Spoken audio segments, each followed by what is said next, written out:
As LSU prepares to open up the season against UCLA, I want to take a few minutes to talk about quarterback Max Johnson and what he needs to do to make sure the LSU offense is in a good situation and what he needs to do for LSU to win the game. So we're going to look at some film of the UCLA defense of their game against Hawaii. And granted, the offensive skill set and just the talent overall is much different at LSU compared to Hawaii, just to be nice.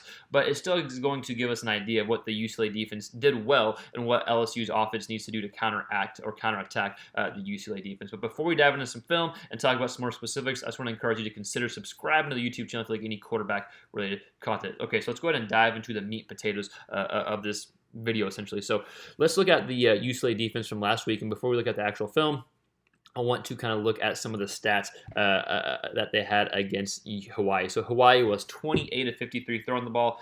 Their completion percentage was right under 53. They had 243 yards to the air with yards per attempt at under 5, which is, to be blunt, atrocious.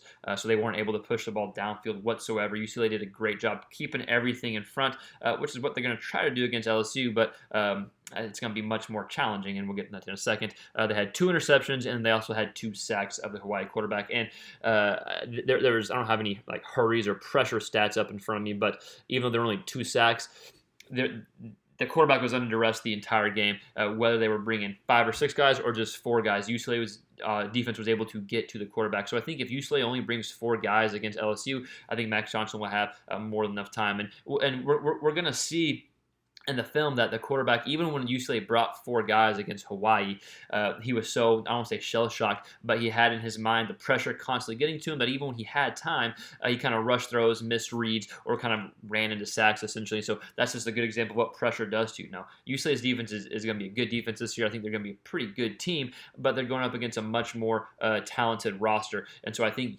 I do think LSU is going to be able to have success offensively, even though there could be some good defensive play from UCLA's side. So the takeaways for Max Johnson is to, one, don't force anything and don't have a disastrous play. We're going to watch a bad interception from Hawaii's quarterback that if he would have just thrown away or even taken the sack, they live to fight another day. So with Max Johnson, just don't have that disastrous play. Don't force the ball. And then being able to process pre-snap to post-snap, being able to process what the defense is doing before the snap and then what they could be doing after the snap. And then just get the ball to your playmakers. Stay in the pocket. Let your playmakers do all the work because I think that's the recipe for success and the recipe to win. Right now, the spread is 3. I think LSU is the favorite by 3.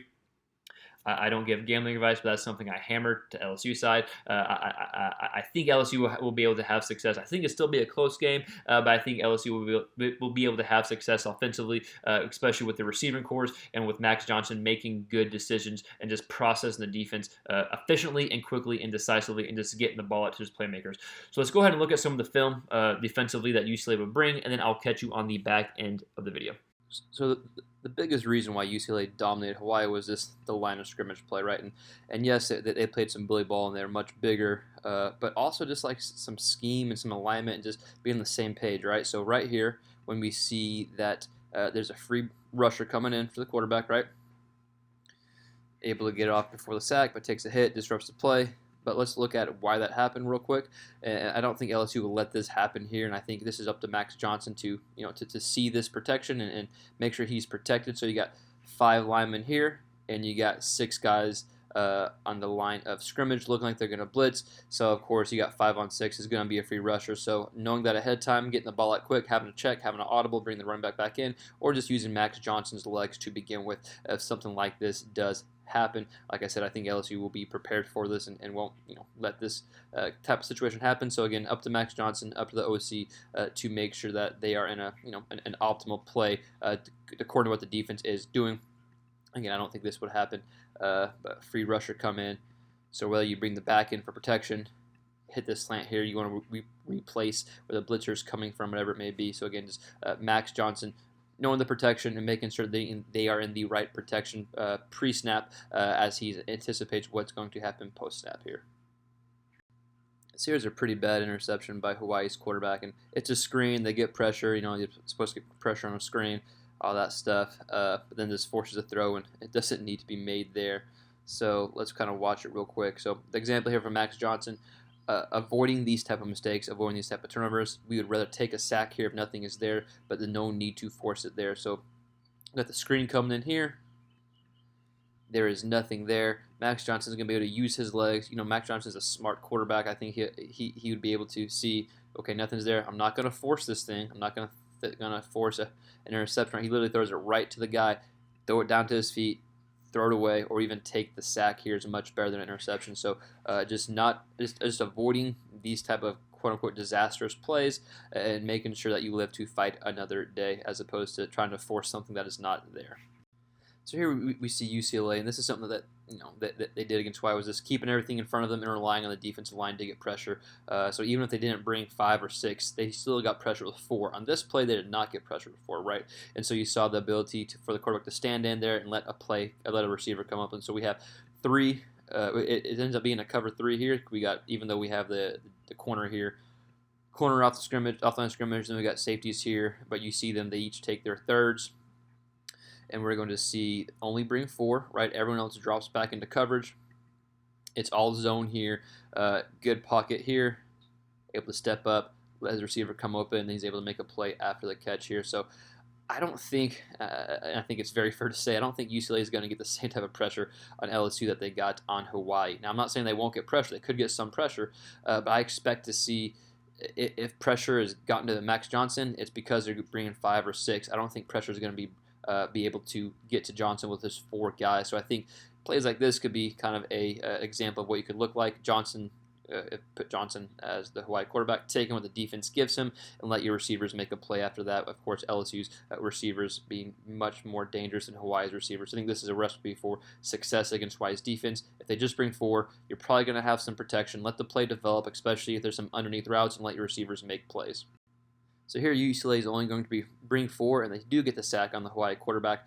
However, I don't think it's completely on the offensive line because they did a decent job protecting up front. I think it's an example of what previous pressure on the pass plays can do to affect the quarterback and thinking that more pressure is there than it really is. So it looks like 5 is going to come. Only 4 come. Only the 4 linemen come. So you actually have decent time here. You have decent protection here. You just have to be quick. You have to process information quickly, which is something that didn't happen for the Hawaii quarterback because pressure got to him, right? So I think for Johnson, I think that's kind of where he excels, the pre-snap to post-snap process. And you have an open receiver here, able to hit that. He holds on the ball too long, ends up going up for a sack there, and then guys get covered for holding on the ball too long. So just an example of what pressure can do to a quarterback, even when there's not a lot of pressure on that play, right? So the previous plays have been a lot of pressure, not a ton of pressure here, but still affects the quarterback. Then he kind of comes up to a sack as opposed to making a quick decision and hitting these guys when they were open. So just an example of something that Johnson will look to avoid and be able to make those quick decisions against this UCLA defense. So just a few clips of the game last week, but I think does a good job showing what UCLA tried to do against Hawaii and what they maybe could potentially do against LSU. Regardless, they're going to want to try to keep things in front and try to get pressure on Max Johnson, have him make quick decisions.